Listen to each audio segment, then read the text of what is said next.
السلام عليكم. محتاج حد يوضح لي ملامح الشخص اللي في الصورة ده. الطلب ده أنا باسمعه كتير أوي. عشان نقفل الموضوع ده once and for all عايز أقول لكم إن الكلام ده مستحيل. مستحيل إزاي؟ هاقول لكم. زمان لو شُفت فيلم مافيا كان في أول الفيلم كده في مشهد في مركز المخابرات السري للعميل السري على جهاز الكمبيوتر وجايبين صورة أحمد السقا من كاميرا مراقبة، والصورة كانت مبكسلة جدًا، ولأنهم مخابرات وبضغطة زر سحرية لوزعية تلاقي الصورة بتعمل بكسلة كده وهوبا ظهر إن ده أحمد السقا فعلًا مش أحمد الفيشاوي، مش حد شبهه ولا أي حاجة. كنا صغيرين أوي ما نفهمش جرافيك، ما عندناش أي فكرة عن الموضوع ده، ومع ذلك كنا بنقع على الأرض من الضحك. يعني ربنا يمسيك بالخير يا عبد الرحمن لو شُفت الفيديو ده هتفتكر. ليه؟ لأن الكلام ده مستحيل ساعتها ومستحيل دلوقتي. طيب موضوع تحسين جودة الصورة. من 3 4 سنين لحد 3 4 سنين كان موضوع تحسين جودة الصورة ده ضرب من ضروب الخيال، ما فيش حاجة هتحسن جودة الصورة.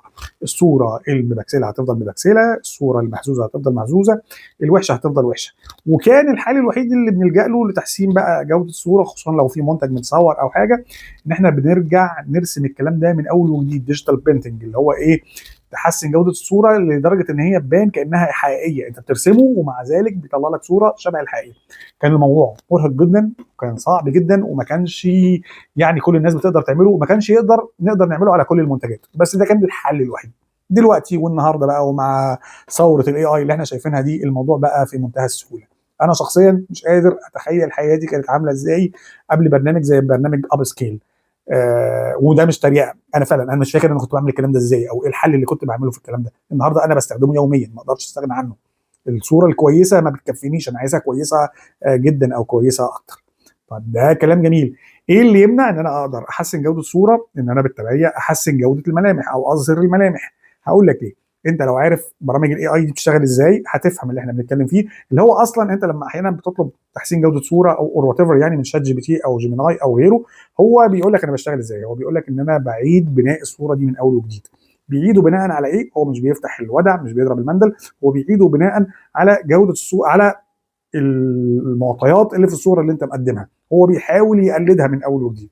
الكلام ده لو أنت بترسم مثلًا بتحسّن جودة الصورة لمنظر طبيعي، لشجرة، لكرسي، الكلام ده، هو بيعيد رسم الكلام ده بناءً على الstructure اللي في الشكل دوّة، ولأن الفروق بين الحاجات دي ما بتبقاش كتير أوي، فأحيانًا كتير أوي الناتج يبقى مرضي جدًا بالنسبة لك. طب لو إحنا بنتكلم على ملامح البشر، الموضوع هنا هيختلف شوية، ليه؟ لو أنا باشرح لك أو باوصف لك حد باقول لك ده شكله عينيه خضرا، شعره طويل، دقنه طويلة، ملامحه لون بشرته لونها أسود وعرفته، لأ هتقول لي لأ ما عرفتوش، ليه؟ لأن الوصف ده ينطبق على مليون واحد، ده نفس الكلام اللي بيحصل.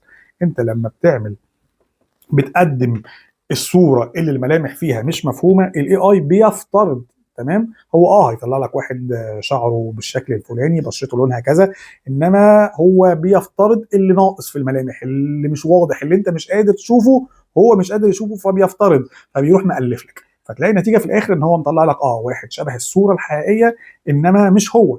تمام، لمّا كنت زمان بارسم cartoonized وكده وحد يجيب لي صورة وعايز يرسمها، كنت بأكد عليه إن الصورة لو مش واضحة المنتج هيطلع مش شبهك، لازم ابقى شايف الملامح كويس عشان اقدر ارسمها. الاي ما بيعملش اكتر من كده.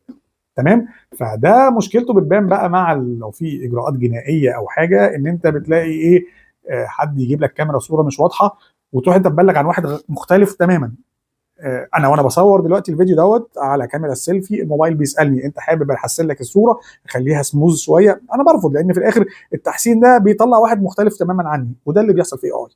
نفس الكلام على مثلا اللي يقول لك اظهر لي نمره العربيه، هو هيجيب منين؟ لو انت مش شايفها بعينيك هو مش هيشوفها. ممكن الكلام ده في المستقبل يختلف شويه، يبقى في ديب انالايز، مش عارف تحليل البكسلات العميقه، الكلام الكبير ده كله، انما حتى اللحظه الكلام ده مش موجود. اللي يسئني يعني ان انت مش بس الناس العاديه مش فاهمه. بالمناسبه ناس اصدقائي كتير كانوا بيزعلوا مني لما كانوا بيطلبوا مني طلب زي كده، وانا كنت بقول لهم مستحيل. تمام، هم بيفتكروا ان انا بنفض لهم او مش عايز عشان ما اعمل لهمش حاجه ببلاش او whatever، لكن هو فعلا البرنامج ده مستحيل. الكلام ده حصل والناس كانت بتزعل مني وكنت بقعد ابرر واقعد اشرح واقعد اعمل عادي. انما لما تلاقي جرافيك ديزاينرز النهارده بيتكلموا في الموضوع ده وناس بتسوق لشغل ان هو يقدر يحسن لك ملامح الشخص ويعمل الكلام ده كله، فده يا اما جاهل يا اما نصاب. فده اللي خلاني اعمل الفيديو ده. شاكر جدا، السلام عليكم.